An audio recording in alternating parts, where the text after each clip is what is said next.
Imagine boarding a flight, ready to take your seat in first class, a seat you reserved weeks ago, paid for in full, and earned through years of hard work. Now imagine being told, with cold politeness, that you don't belong there, that your place is not as important as someone else's, simply because of their name, their wealth, or their skin color. This is the story of Avery Bennett, a calm, powerful black CEO flying aboard Red Summit Airlines, who was forcibly removed from her rightful seat to accommodate a wealthy white VIP.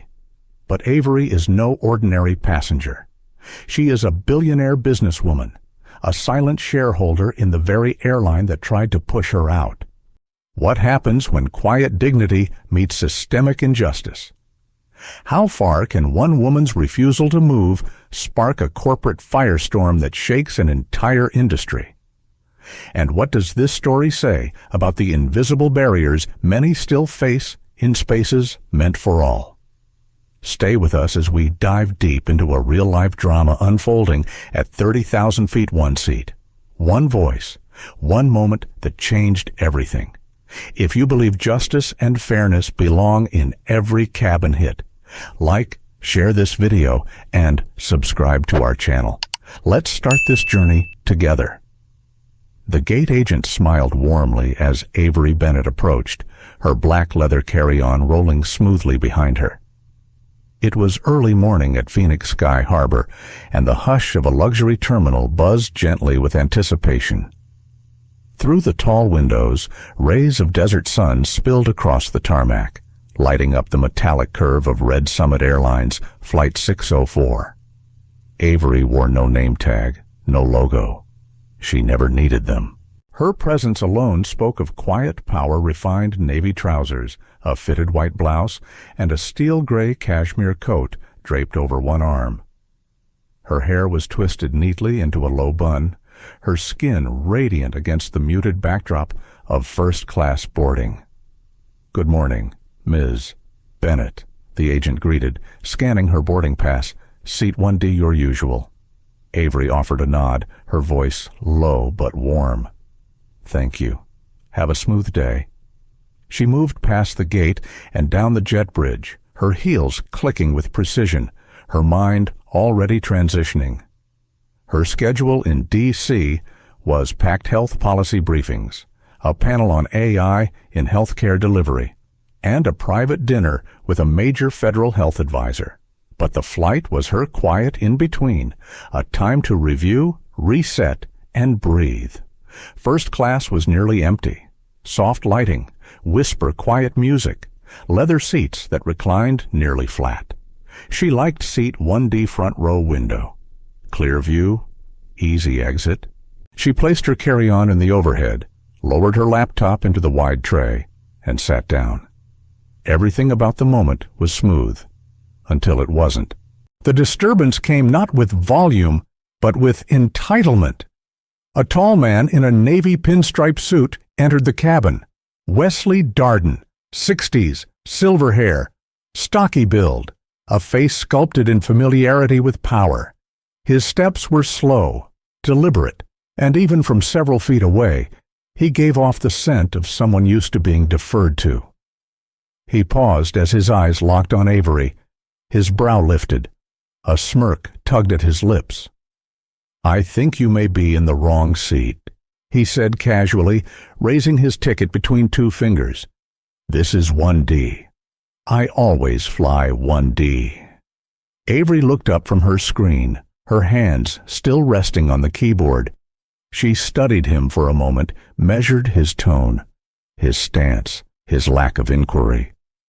"I believe we both value consistency," she replied softly. "But this seat was booked under my name. Mr. Darden," he said, eyes narrowing. "Wesley Darden, executive tier member since 1998. I've taken this seat more times than I can count." Avery nodded once. "Then you'll appreciate that I booked mine 3 weeks ago, through the executive concierge, Vital Thread Health. My assistant handled the reservation." Wesley chuckled.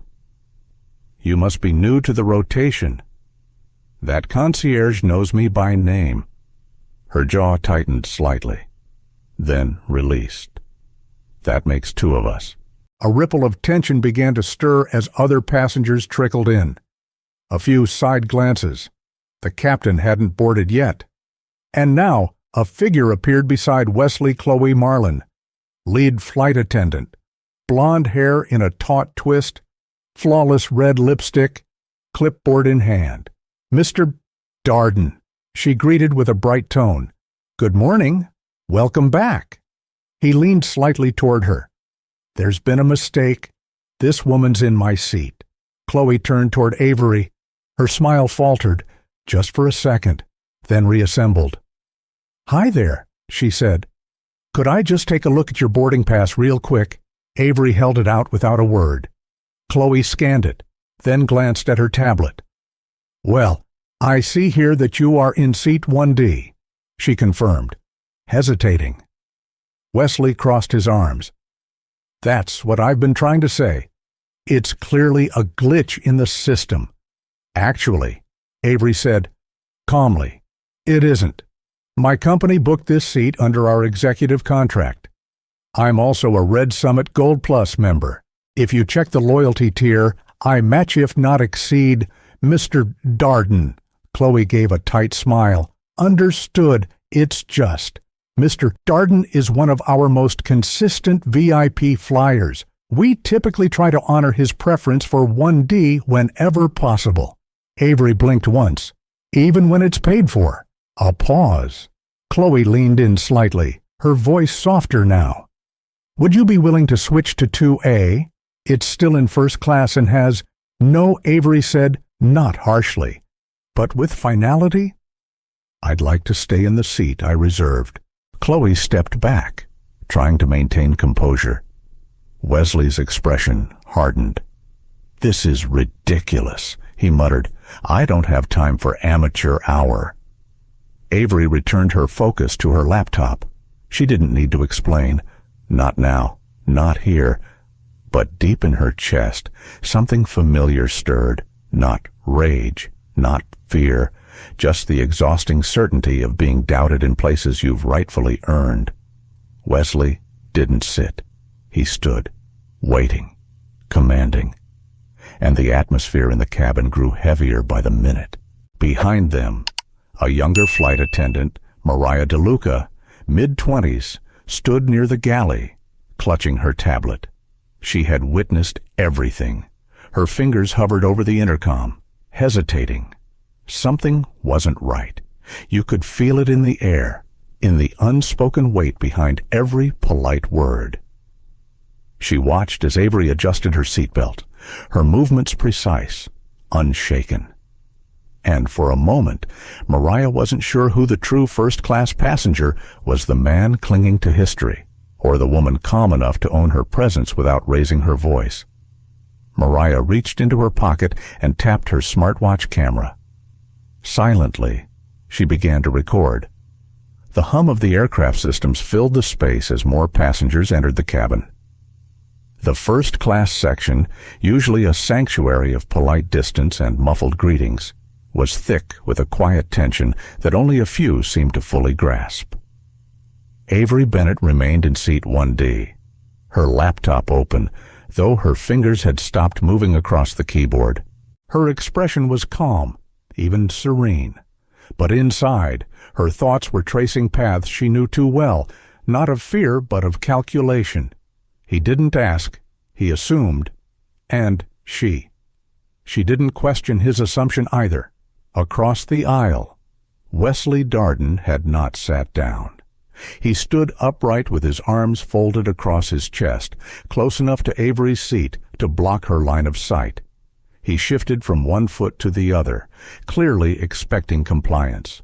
Chloe, the lead flight attendant, hovered a few paces away, checking the tablet clutched in her manicured hands as if a glitch might suddenly resolve the conflict for her. Then she turned toward Avery again, a carefully composed smile resurfacing. "Ms. Bennett," she said, this time with more emphasis on the title. "I do apologize. This must feel a bit uncomfortable. I completely understand that you reserved this seat, but we're in a bit of a bind here. Mr. Darden has a standing preference, and we always do our best to accommodate our elite frequent flyers. Avery looked up, her tone steady but clipped. I'm an elite frequent flyer. Ms. Marlin. Gold Plus. This seat was not requested, it was assigned. By name, by tier, by payment. The way she said it wasn't confrontational. It was simply factual. But that tone-measured, self-assured, quietly indignant made Chloe flinch internally. Chloe glanced back at Wesley, whose eyes were now darting across the cabin as if seeking someone to support his cause. From the rear of first class, Mariah DeLuca stood half-shielded behind a bulkhead. She'd stopped pretending to check her tablet. Her smartwatch continued recording as she nervously watched the dynamic unfold. Mariah had been flying for only 8 months. She'd trained hard, followed the rules, kept her head down, but something about this felt wrong. Not just procedurally, but morally. She could feel the invisible weight of Wesley's entitlement pressing down like humidity on the cabin walls. And Avery, well, she wasn't being difficult. She was just sitting in the seat she'd reserved, sitting with dignity, sitting with proof. Still. Mariah had seen it before, dignity mistaken for defiance, especially when worn by the wrong kind of woman in the right kind of space. She looked down at her watch and made sure the file was saving properly. Back in 1D, Avery closed her laptop slowly, folding her hands on top of it. I'm not moving, she said quietly, not to escalate, but to end the conversation. There was no aggression in her voice, just resolve. But to Chloe, that resolve felt like insubordination. She straightened her shoulders, then turned to Wesley. Let me speak with the flight supervisor. We'll sort this out shortly. Wesley huffed. See that you do. He walked down the aisle with the air of someone who believed a solution would always favor him. Chloe followed a few steps behind. Avery exhaled slowly. There it was again, that murky feeling, the way the air shifted when she claimed space. A space she earned, paid for, reserved, and yet it was still perceived as negotiable. She wasn't new to this dynamic. She had felt it in boardrooms, at pitch meetings, even once, during a dinner with international health regulators. A mistaken assumption that she was an assistant, not the CEO, a vendor, not the partner, a visitor, not the architect. It was always coded in politeness. It never raised its voice, but it raised its hand to wave her aside. And now it wore a flight attendant's uniform and called her Ms. Bennett while implying she didn't quite belong. Her phone buzzed in her coat pocket. She pulled it out and saw a message from her assistant, Shannon's 07:43 a.m., just confirmed with Red Summit. You're listed under priority clearance for seat 1D. Let me know if there's an issue. Avery typed back quickly. Avery 07:44 a.m. issue underway. Keep legal on standby. She slipped the phone away, her posture straightening slightly. She scanned the cabin faces, curious but cautious, eyes flicking away whenever she met them. Moments later, Chloe returned with another figure. Dennis Hale, early 50s, tall with thinning hair and a clipboard under one arm, had a calm but firm presence. The kind of man trained to enforce policy without appearing to. He stopped just beside Chloe and offered a diplomatic smile to Avery. Ms. Bennett, he said. I'm Dennis, the flight supervisor. There seems to be a little hiccup here. First, thank you for flying with us again. Avery nodded. Happy to, when the seat I paid for is honored. Dennis chuckled softly, as though diffusing a joke that hadn't been made. Of course, and I appreciate your patience. But you see, Mr. Darden here has a priority status as well. He's logged over 2 million miles with us, and I've logged 1.7 million, Avery replied evenly. And my company Vital Thread Health is currently under contract with Red Summit Airlines for health data infrastructure valued at $40 million. The smile on Dennis's face flattened just slightly. He hadn't expected that. She continued, "This seat was not a favor. It was earned, just like every other seat I've ever had to defend with silence." Dennis looked at Chloe. Chloe looked at the floor. Mariah watched from behind the curtain, pulse quickening. She could feel it rising, something unspoken pressing at the edges of the conversation. Not anger, exposure. And she was still recording. Back at seat 1D, Avery shifted her gaze toward the window. She didn't move. She didn't raise her voice. She simply existed with proof, with poise, and with a growing resolve to let them finish their performance, because she already knew how the third act would end, and this time she would write it herself. Wesley Darden didn't like to be made to wait. As he stood beside the flight attendant galley, a sharp breath hissed through his nose. He adjusted the cuff of his dress shirt, then reached into the inner lining of his designer blazer and retrieved a slender, white envelope. His fingers tapped it once. Chloe Marlin, still unsettled by her exchange with Avery, returned to his side. She offered a sympathetic look, the kind that softened judgment with a smile. "She won't move," Chloe said, lowering her voice. "But Dennis is speaking with the gate now. We might reassign her once things settle." Wesley glanced around to ensure they were out of view from most passengers. Then, almost casually, he slipped the envelope into the pocket of Chloe's blazer as if he were helping adjust her lapel. "Appreciate you taking care of this." "Chloe," he said, voice low but pointed, "I've supported this airline for decades. People like me, we built first class." Chloe stiffened. The envelope shape was unmistakable. Bills, crisp, folded. A thank you in the language of privilege. "I understand." "Mr. Darden," she whispered, unsure if she felt more afraid of being caught or of denying him. A few rows behind them, partially shielded by the bulkhead, Mariah DeLuca watched the entire transaction. She didn't hear the words, but the motion the envelope passed like a secret landed with unmistakable clarity. Her throat tightened. She tapped the side of her smartwatch screen and saved the recording. Then, after a beat of hesitation, she reached for her her phone, tucked inside her apron. The video app opened without sound. Mariah had always believed in following protocol, respecting the chain of command, but watching Chloe, someone she had looked up to, tuck a bribe into her blazer while another woman sat unjustly scrutinized, felt like a betrayal too large to ignore. She focused her lens on Chloe's hands, just in case. Meanwhile, back in seat 1D, Avery Bennett sat still, posture straight but not rigid, like someone who knew exactly where she belonged and refused to apologize for it. But inside, the weight had begun to build. Her eyes drifted over the seat back ahead of her, but her thoughts spun inward. If I let this go, I become complicit. But if I resist, I become a problem. Her mind replayed a memory from 10 years earlier. She was 28, presenting a pitch to investors in Midtown Manhattan.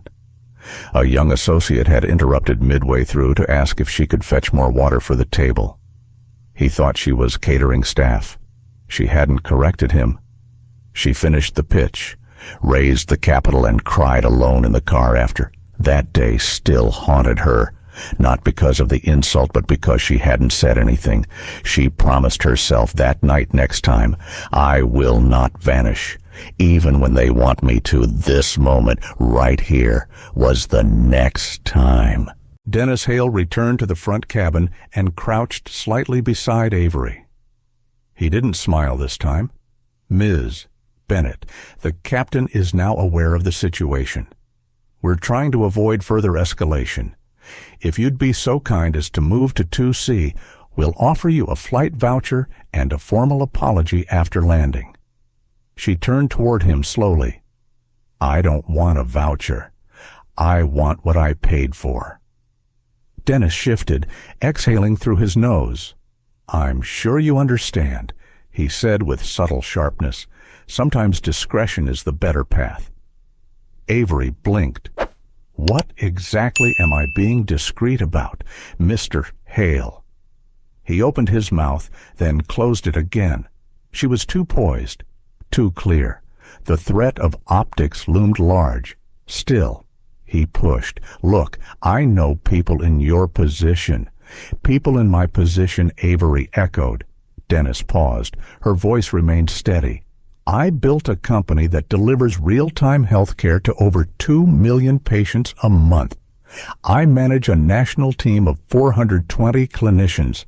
I have 2 graduate degrees and 19 pending patents. Which part of that position is giving you trouble? Her words weren't loud, but they cut clean through the air. Passengers in adjacent seats turned their heads. In the rear of the cabin, Caleb Lynn, a freelance tech journalist en route to cover a health equity summit in D.C., glanced up from his tablet. He'd been listening from the start. And now he opened his own phone camera and hit record. At the front of the plane, Chloe's hands were shaking. The envelope still sat in her pocket. She hadn't looked at it since. What am I doing, she wondered. Why didn't I just say no years of airline hierarchy trained her to keep high-value passengers happy? But she hadn't anticipated being caught in the middle of power, prejudice, and proof. Now, she felt the walls closing in. And worst of all, she knew what they were doing wasn't just against policy, it was morally wrong. Back in seat 1D, Avery checked her phone again. A new message had come in legal received your alert. Recording everything was the right move. You're covered, ready to proceed if needed. She tucked the phone away.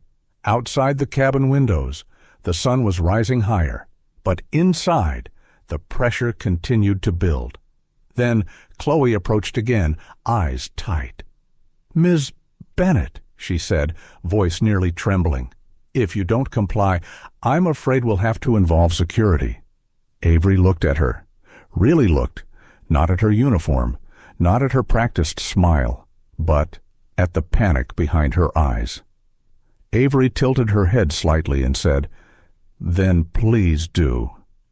The cabin lights had dimmed slightly in preparation for final boarding.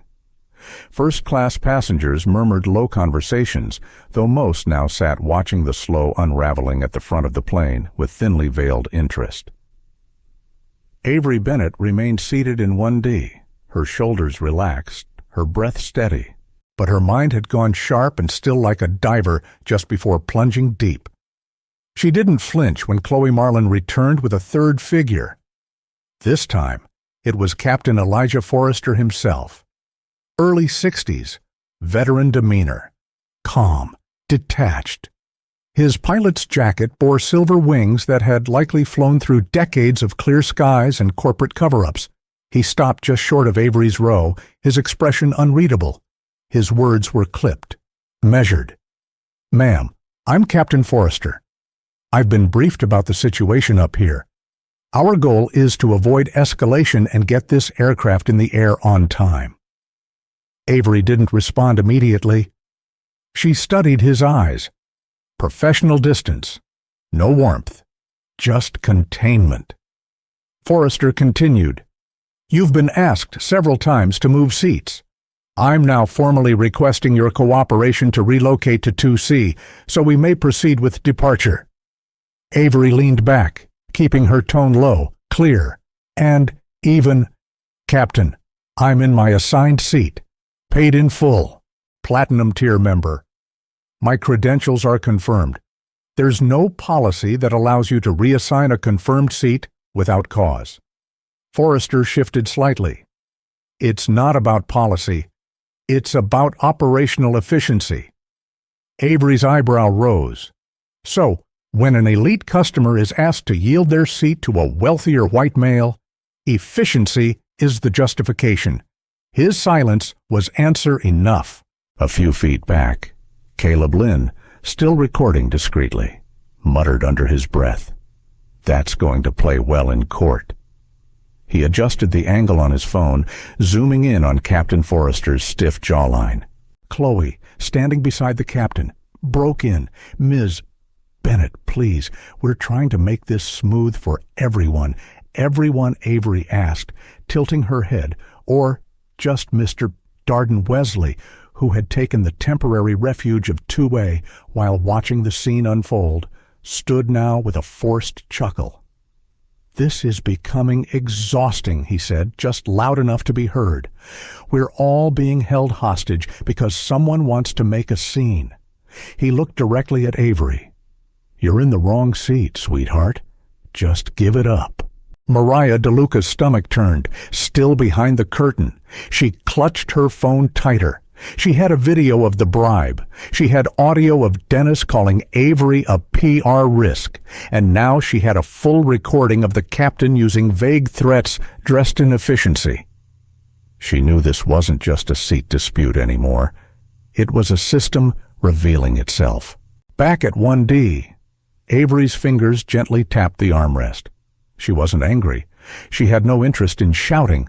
But her silence was now a controlled burn, and the air around her felt close, like heat trapped in steel. She turned to the captain.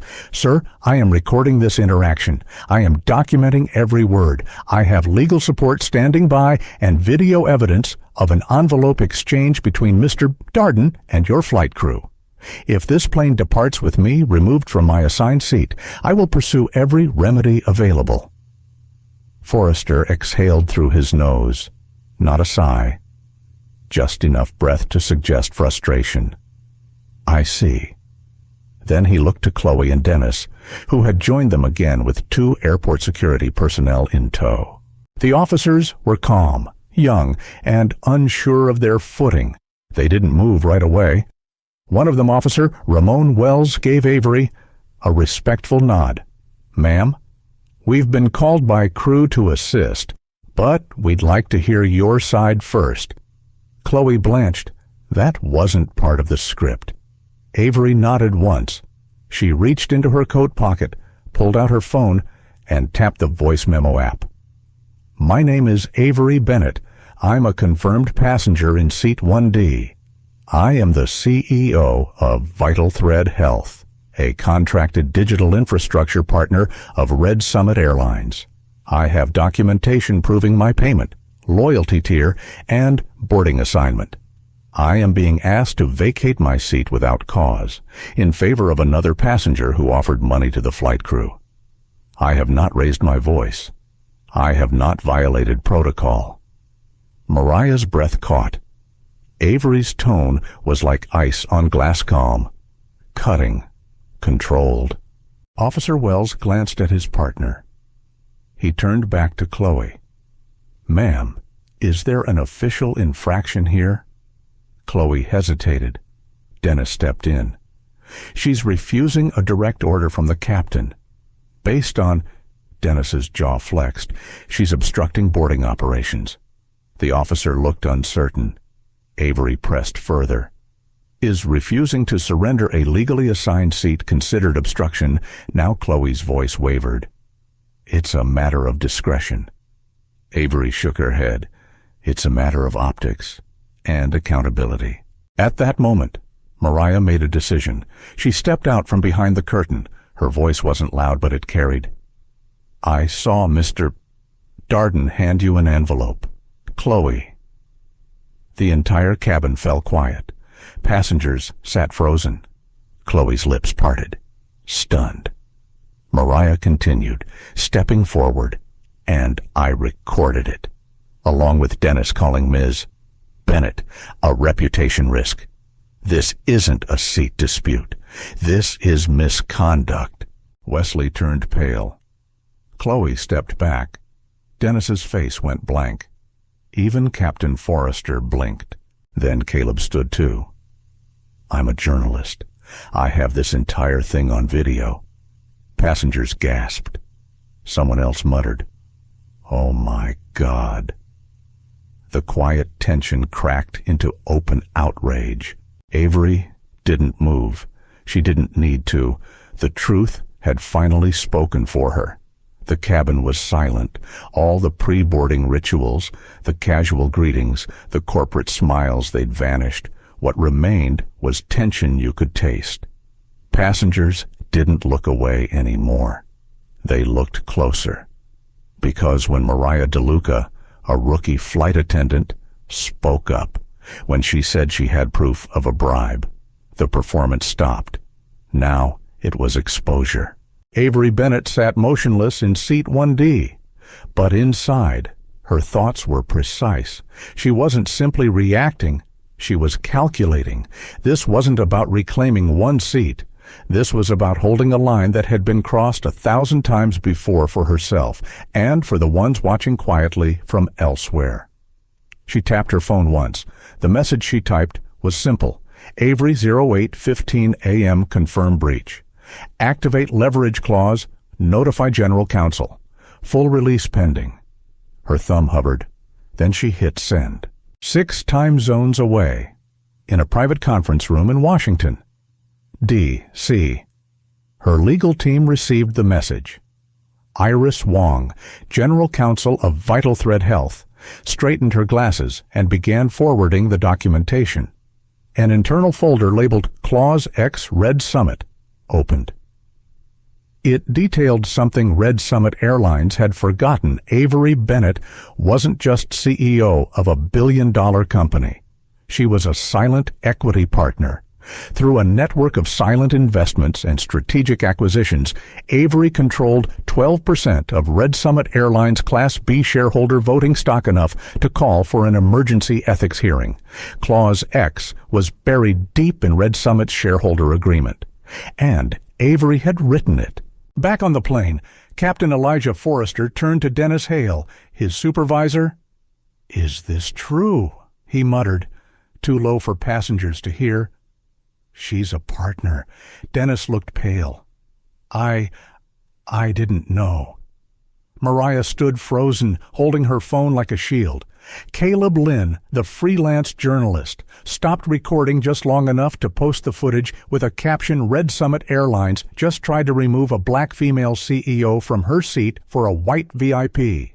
She's also a silent shareholder, and we have the proof. Stay tuned." He hit post. Avery sat quietly, watching the web unfold. Her mind returned briefly to the early days, before she was CEO, before headlines, before they knew her name, when she had built her company in silence, one grant, one sleepless night, one pitch meeting at a time. She had always stayed calm, always smiled, always let the offense pass in favor of the long game. But silence had a cost, and today that silence ended. The captain cleared his throat. "Ms. Bennett," he said, "carefully now. Given these developments, we'll need to reassess some things with corporate."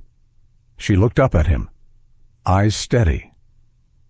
"I suggest you do," she said, "but be advised, you have under 20 minutes before this becomes irreversible." He blinked.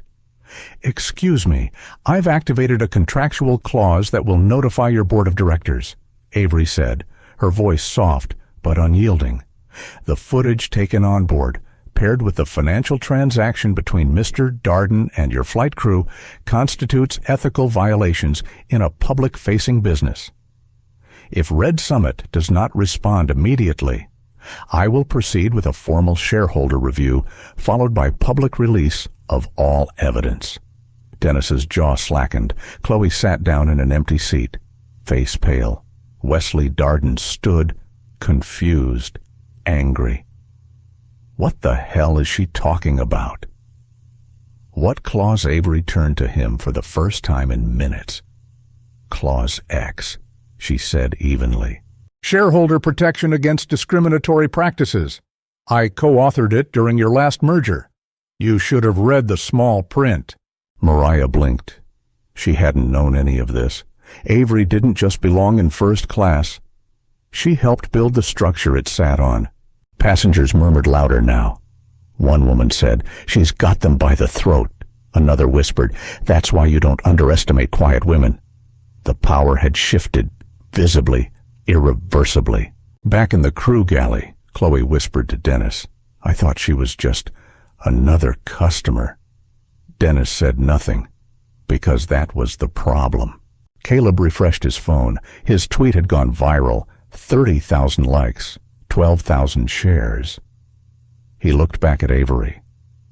She hadn't moved an inch. The captain excused himself and disappeared into the cockpit. Dennis followed, stammering about corporate protocol. But Avery simply opened her laptop again. She resumed reviewing her speech for the Health Equity Summit. She was still scheduled to deliver the keynote in DEC that night. And unless someone physically restrained her, she still planned to make it on time. Because unlike Red Summit's fragile pride, her purpose was immovable.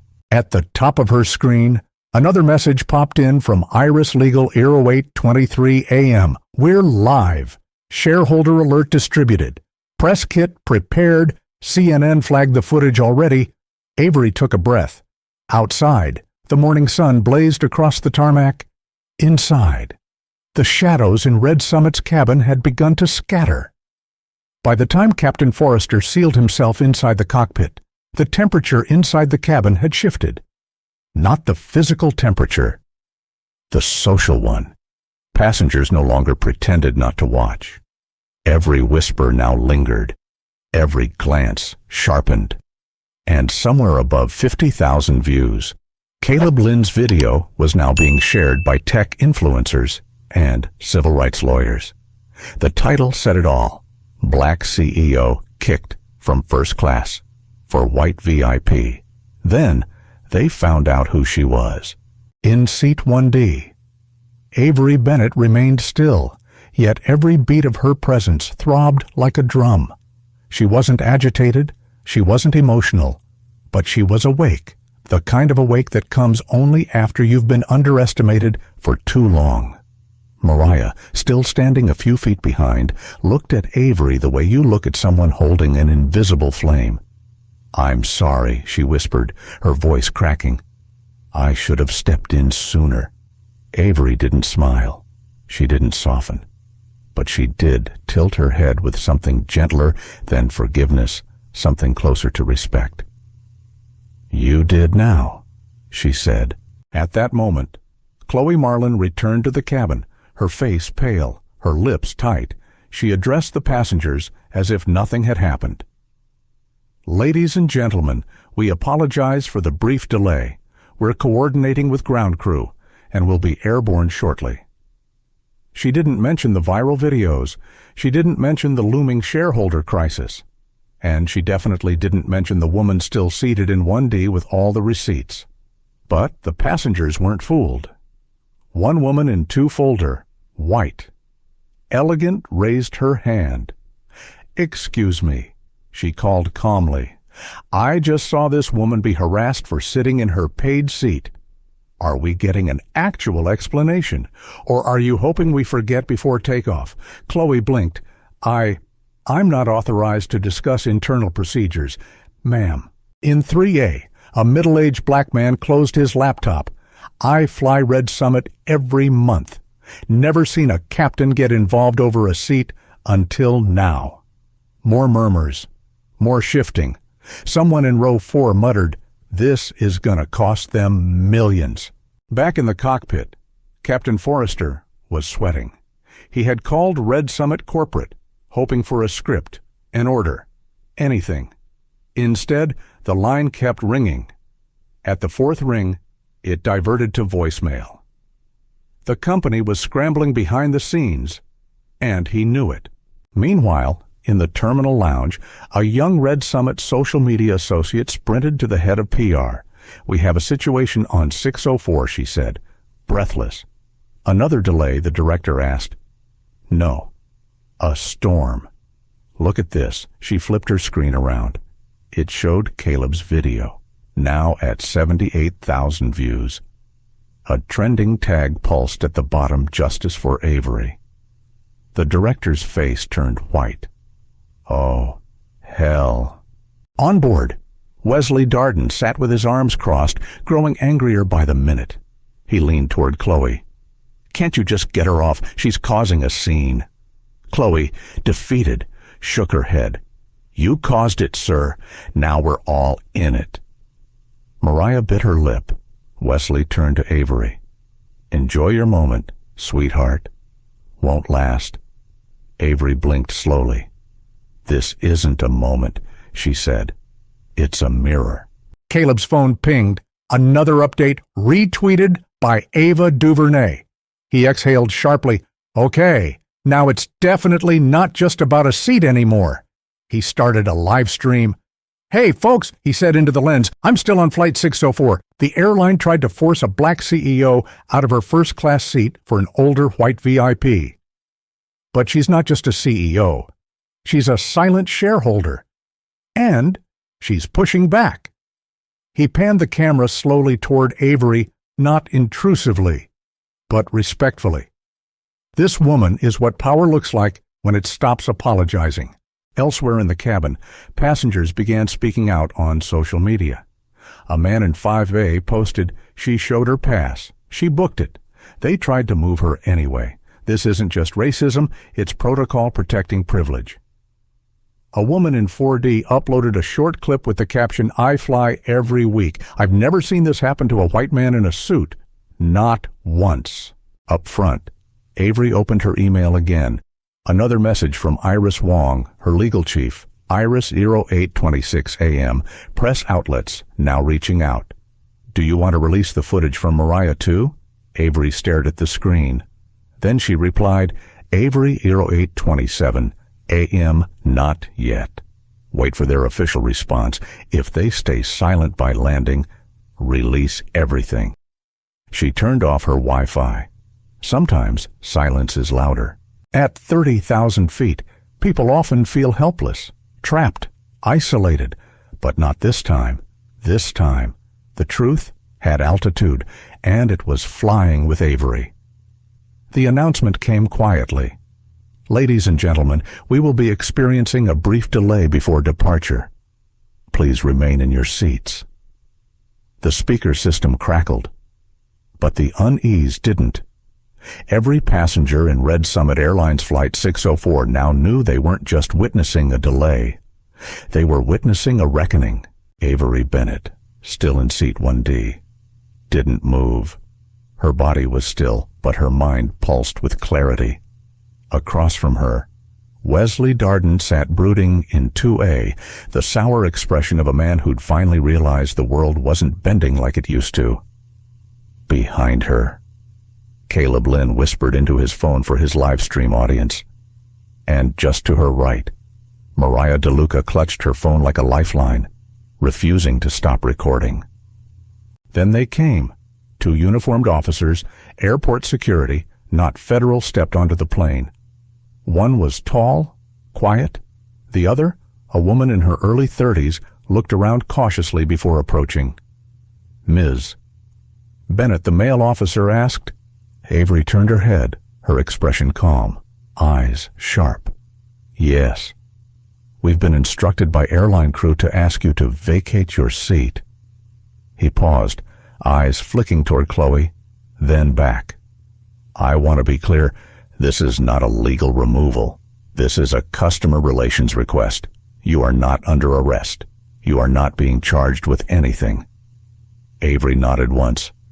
"I understand." She reached down and calmly zipped her carry-on.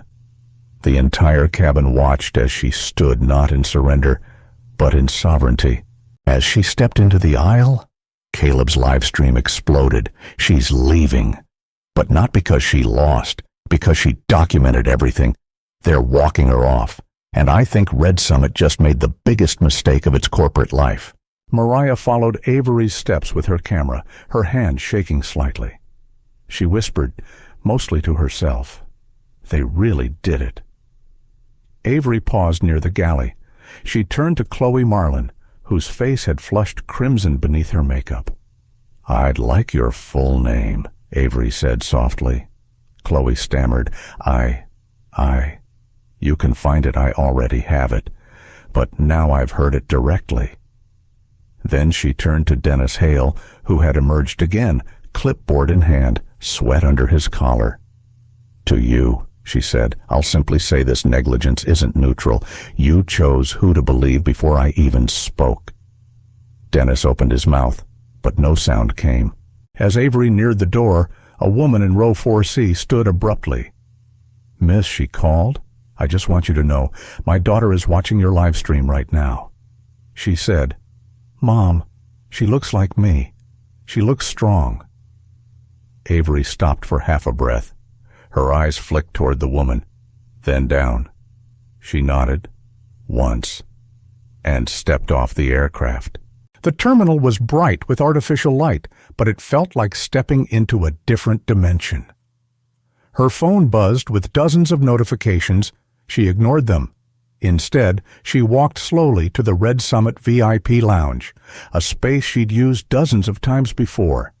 But this time, when she handed over her name, the receptionist nearly dropped her tablet. Avery sat down at a corner table, pulled out her laptop, and clicked open a folder labeled Red Summit Crisis Response, 604. Inside it were press contacts, internal policy documents, copies of Chloe's training records, and a time-stamped contract. She clicked record on her laptop's webcam. "My name is Avery Bennett," she began, her voice soft, even. "I was just removed from my paid seat on Red Summit Airlines Flight 604 due to a request from a frequent flyer who offered a bribe. Despite holding a platinum tier status and a valid seat assignment, I was forced to leave the aircraft without cause. But more importantly, this isn't just about me. It's about the pattern of silence, of preference masquerading as policy, of assuming power belongs to a certain face, in a certain seat." Meanwhile, on the plane, turbulence of a different kind was brewing. Wesley sipped from a glass of complimentary whiskey. "She'll be forgotten in 2 news cycles," he muttered. Chloe didn't respond. She sat stiffly, staring at the cabin wall. Dennis tried to check the flight manifest again, but his tablet glitched. Mariah took her seat in the back of the cabin, staring at the footage she had captured. She whispered, "She's not forgotten. She's a blueprint." Back in the lounge, Avery clicked send. The video uploaded to a secure cloud folder. She emailed it to her attorney, Iris Wong, with a short subject line, "Subject, fireproofed, your move." Her phone vibrated again. A text from Iris Legal 08:45 a.m. footage trending on Twitter. Nearly 500K views across platforms. CNN and NYT reaching out. "We advise waiting. Let the fire build." Avery smiled faintly. She leaned back in her chair and looked out at the gate. Flight 604 hadn't even taken off yet. But the story, it was already cruising at 30,000 feet. The moment Avery Bennett stepped off the aircraft, the cabin of Red Summit Airlines. Flight 604 changed. It wasn't obvious at first. The air still hummed softly. The leather seats still gleamed under ambient lighting. But a weight had been lifted. And now, something heavier moved in to take its place. Shame. Mariah DeLuca sat in her jump seat, her back straight, her fingers still trembling slightly around her phone. She had stopped recording, but only to take a breath, and when she looked up, she noticed what she hadn't before. Eyes. Watching her. Passengers now saw her not as a background employee, but as someone who had spoken up. And that made them wonder. Why hadn't they? In 2A, Wesley Darden sank deeper into his seat. He swirled the ice in his drink, then downed it. He wasn't used to silence or scrutiny, but both now followed him like shadows. Across the aisle, Caleb Lynn refreshed his post again. 942,000 views, 31,000 shares. Trending. Your seat 1D, Justice for Avery, your Red Summit racism. A message popped in from a journalist at The Atlantic.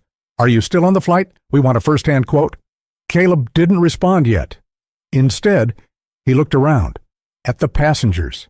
At their faces, some still wore tight masks of polite indifference, but others, they looked guilty, unsettled, like they'd just witnessed something sacred being vandalized and said nothing. From row 4, a man finally stood, middle-aged, glasses, a company lanyard around his neck. "I'm sorry," he said into the stillness. "I just want to say, I watched it happen, and I did nothing." The cabin fell still. He turned to face Chloe. "I watched your crew target her. I heard the captain escalate. I saw the guy he gestured at Wesley hand you money." He looked back at the others. "And I stayed quiet. That's on me." Chloe Marlin froze in place. She had rehearsed lines for turbulence, for unruly passengers, even for emergency landings, but she had no script for this, no manual for being the face of something wrong. Her lips parted, but no apology came. In the back, a woman pulled out her phone and started recording. "Say that again." She asked the man in 4C. "So people know." He did. "I'm a Diamond member." He repeated. And this was the most unethical thing I've ever seen on a plane. Mariah felt her throat close, a tear welled in one eye. Not because of fear, because the silence was cracking. Wesley leaned forward, irritated. "This is ridiculous," he muttered, but no one was listening anymore. He was no longer the loudest person in the room. At that moment, a gate agent re-entered the cabin and walked up to the flight crew. She whispered something to Dennis. Dennis's eyes widened, then his whole face seemed to slump. Caleb leaned in. What did she say?" he asked Mariah quietly.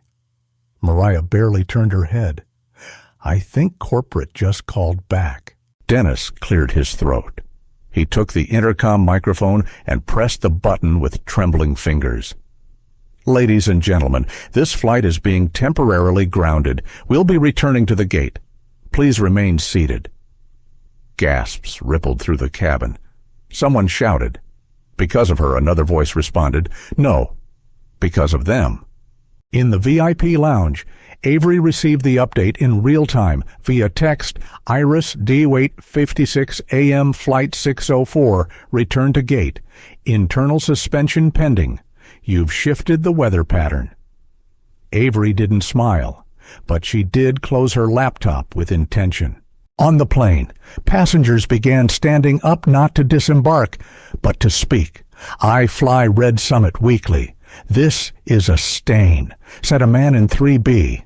She was calm. She never raised her voice. "That crew lost control, not her," said a woman in 1F.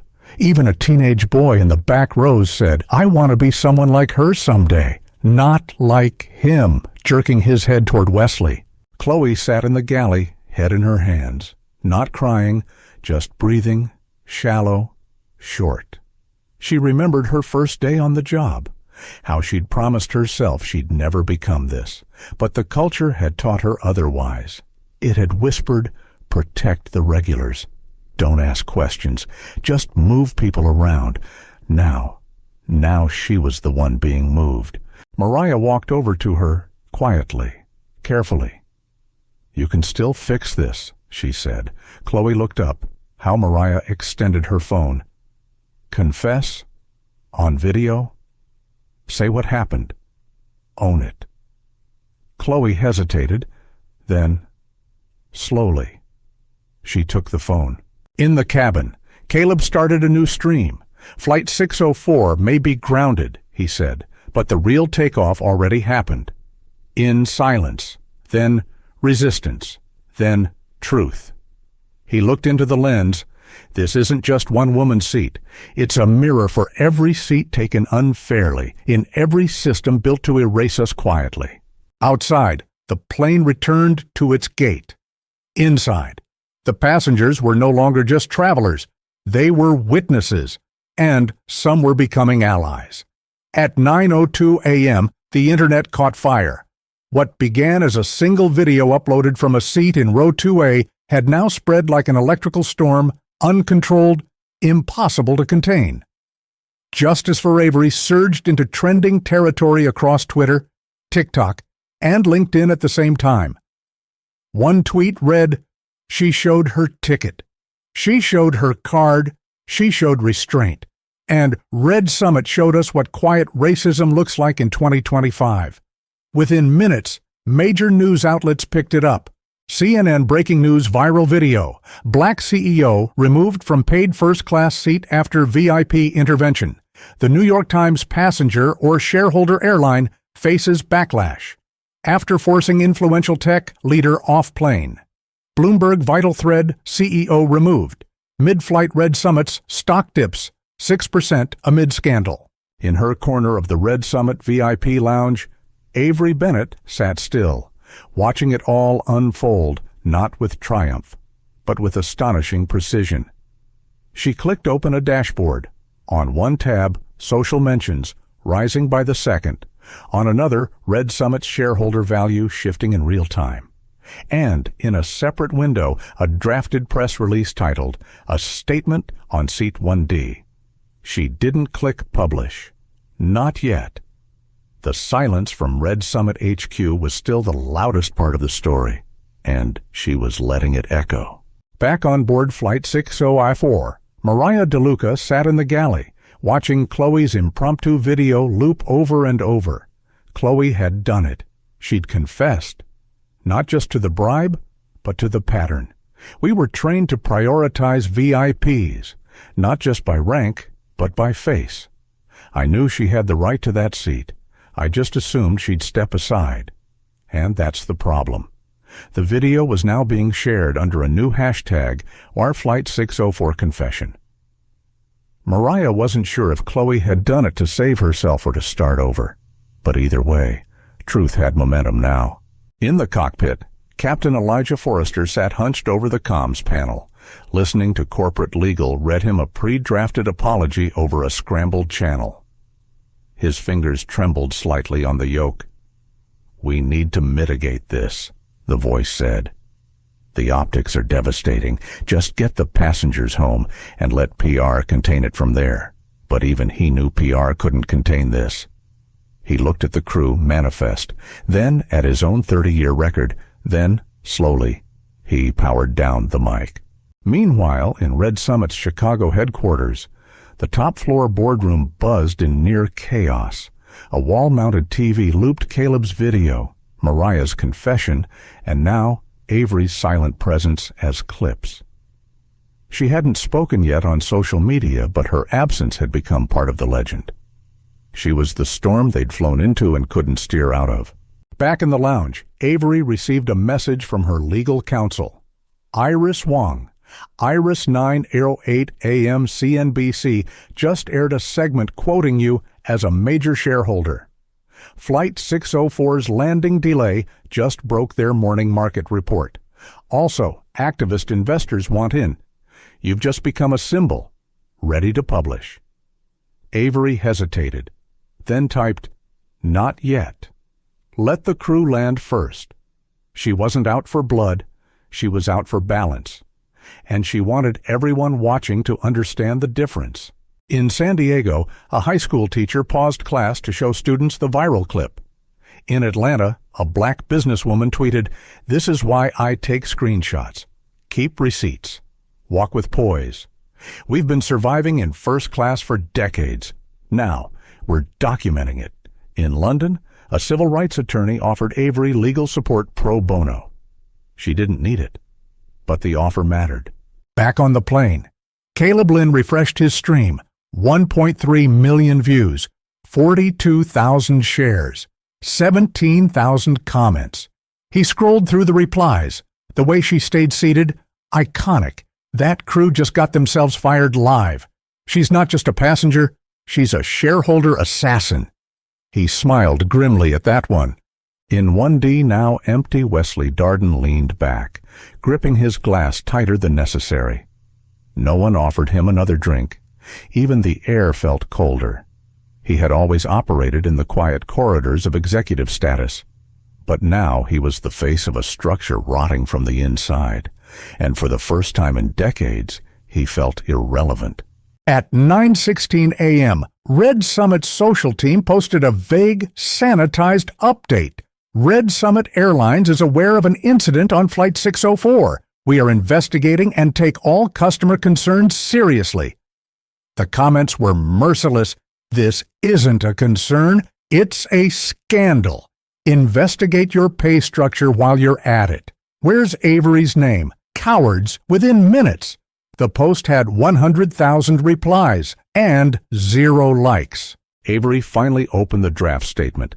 She adjusted the title statement from a shareholder, passenger, and CEO. She hovered her cursor over the Publish button, then paused. Another notification buzzed. Caleb Lynn has tagged you in a live interview request. Would you like to join the stream? She declined and typed one final sentence at the end of her draft.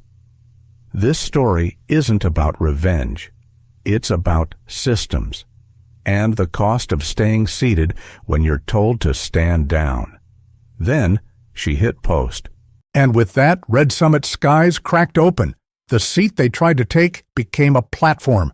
The silence they forced became a siren. And the woman they dismissed was no longer flying under the radar. 9:42 a.m. Red Summit Airlines Headquarters, Chicago. IL, 34th floor. Executive Boardroom. The silence inside the room felt heavier than any transatlantic flight. The mahogany table polished, pristine, had been the site of strategy sessions, celebratory toasts, and investor victories. But today it was a courtroom, and seated at its head. CEO Robert Langford stared at a projection on the far wall. Avery Bennett, her statement freshly posted, was playing on mute. But her message had already shattered through every layer of Red Summit's corporate armor. This is not about a seat. This is about who's protected, who's listened to, and who's dismissed no matter how much they've paid. Robert swallowed hard. He didn't know her. He should have. The head of legal, a thin man with silver glasses, cleared his throat. She holds 12%. Silent partner through the Black Willow Fund. It's verified. Another board member added, and the $40 million digital health contract. That's hers too. The room stirred. Why didn't we catch this sooner? One director hissed. She didn't want to be caught. Someone else said she didn't need to make noise to own part of this place. They turned back to the screen. Avery's calm face, the empty seat behind her, the world watching. Downstairs in the Crisis PR suite, screens displayed real-time analytics. Red Summit stock, 7.8% over 50 major media mentions. 3 major advertisers had paused campaigns. The PR director leaned over her phone, whispering to legal. She hasn't sued yet, but her lawyer just notified us. If we don't meet her demands in 24 hours, she'll begin formal divestment. Demands. Legal snapped. What demands? The PR rep held up her tablet. Terminate Chloe Marlin, flight attendant. Terminate Dennis Hale, cabin supervisor. Terminate Captain Elijah Forrester. Issue formal public apology. Create independent racial equity board within 30 days. Someone exhaled like they'd been gut punched. She's not asking, the rep said. She's building a precedent. Back on the 34th floor, Robert stared out the window. His empire was trembling, and Avery had done it without ever raising her voice. She's forcing a vote, the CFO whispered. If we resist, activist investors will rally behind her. We can't terminate a 30-year pilot. Someone argued, we can't fire a lead attendant based on online outrage. She's not asking for a performance review, the PR director said flatly. She's asking for consequences, public ones. Robert turned around. His hands trembled slightly, but his voice remained low. Prepare the board. Emergency session.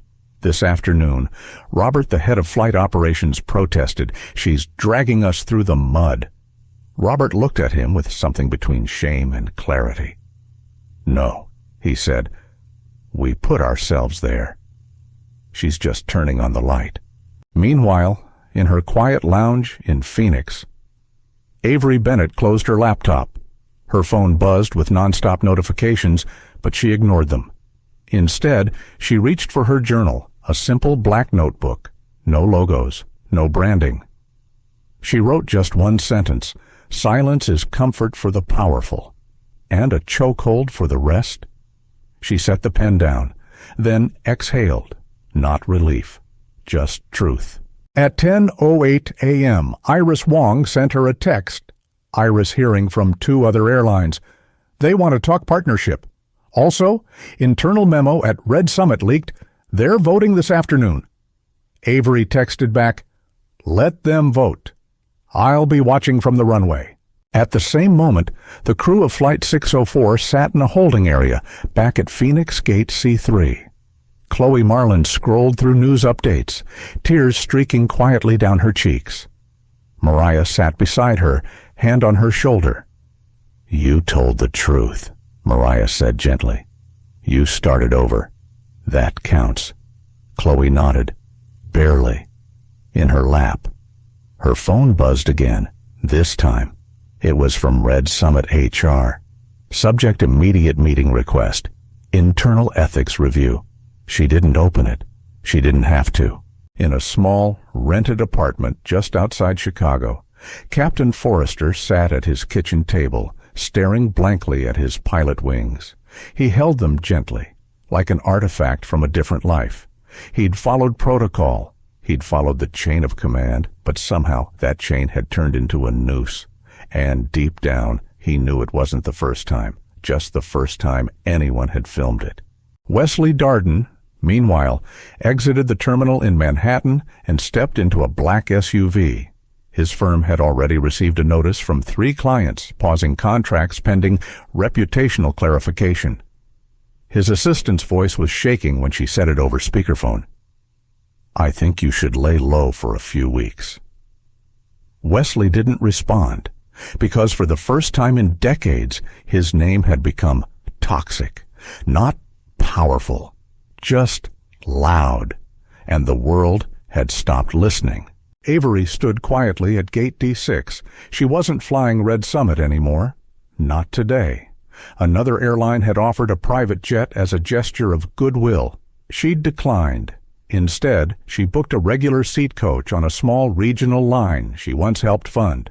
Seat 17A. Window view, nothing to prove, everything to witness.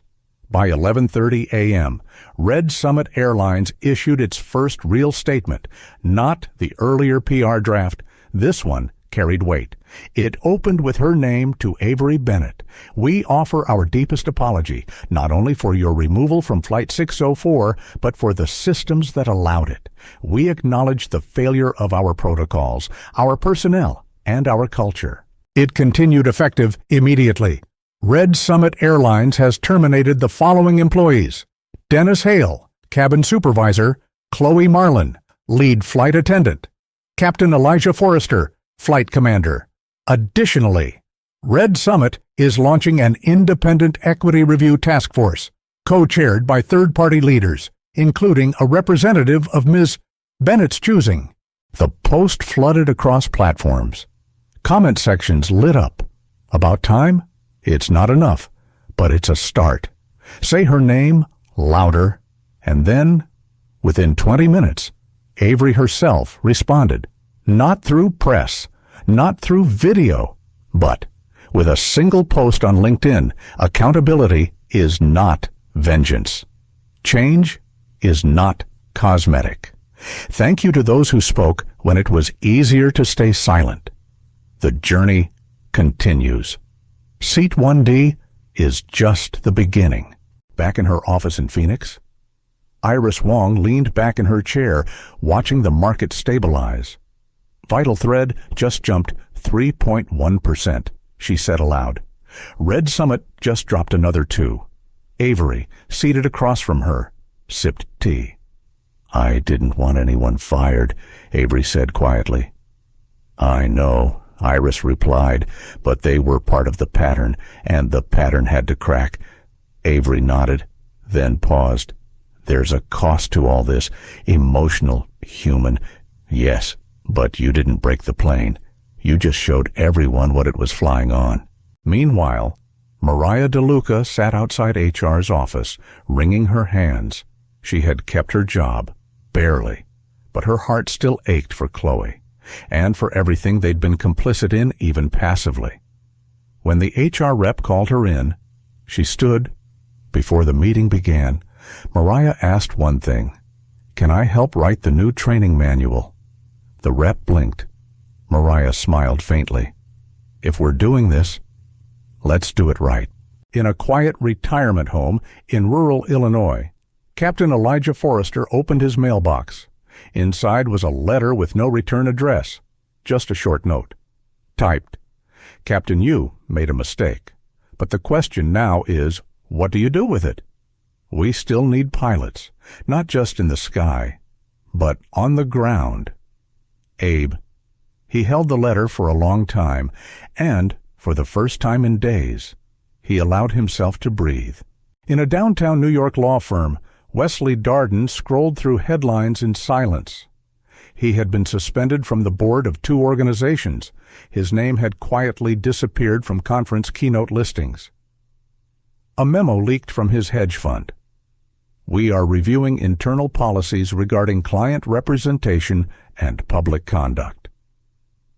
He turned to his window, the skyline once a symbol of untouchable power, and now just glass, reflecting a man no longer invisible, but no longer adored either.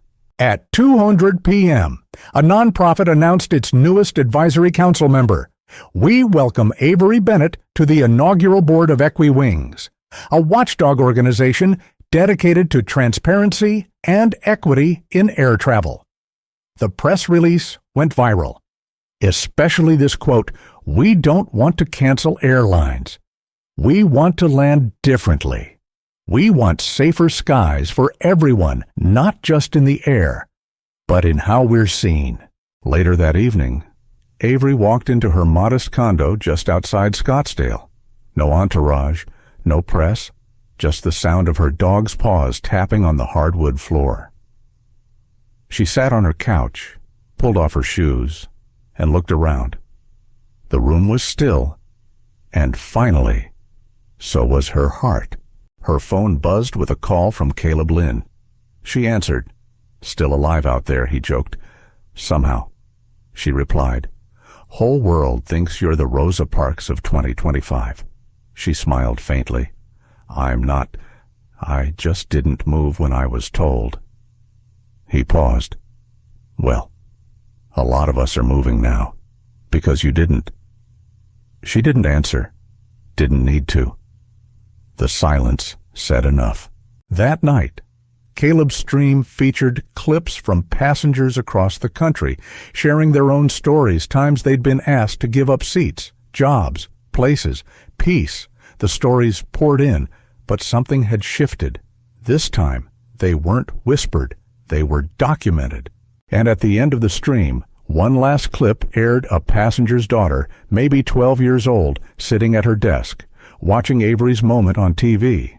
She looked at the camera and said, "When I grow up, I want to sit in the front, and I want them to expect me there." The screen faded to black. 1 month later, Flight 318 from San Francisco to Washington, D.C., a standard domestic run, new aircraft, fresh crew. But something had changed, and it wasn't just the policies or the uniforms or the diversity posters that now hung by every gate. It was the silence, not the silence of fear, but the silence of awareness, the kind you feel when people are watching each other differently, noticing more, judging less, listening more carefully to who speaks, and even more carefully to who doesn't. In Seat 1D, a middle-aged black woman, soft curls, navy blue pantsuit, buckled her seatbelt and glanced at the folded paper in her hand. It wasn't a boarding pass. It was a letter signed by Avery Bennett, CEO of Vital Thread Health, and now co-chair of EquiWings. You may never know when your seat becomes a symbol, but if it does hold it, the world may not expect you there. But that's not your burden. That's theirs.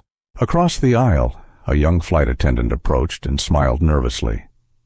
"Would you like a glass of sparkling water before takeoff, Ms. Morales?" The woman looked up, not used to that tone. That respect. "Thank you," she said softly. "Yeah, I would." The attendant walked away. And Ms.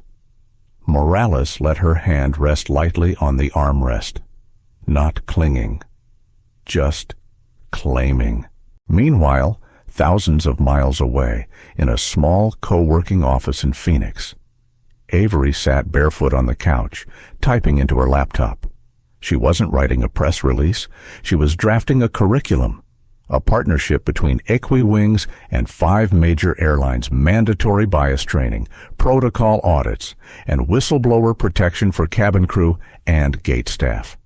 It wasn't glamorous, it wasn't viral, but it was real, and it would last.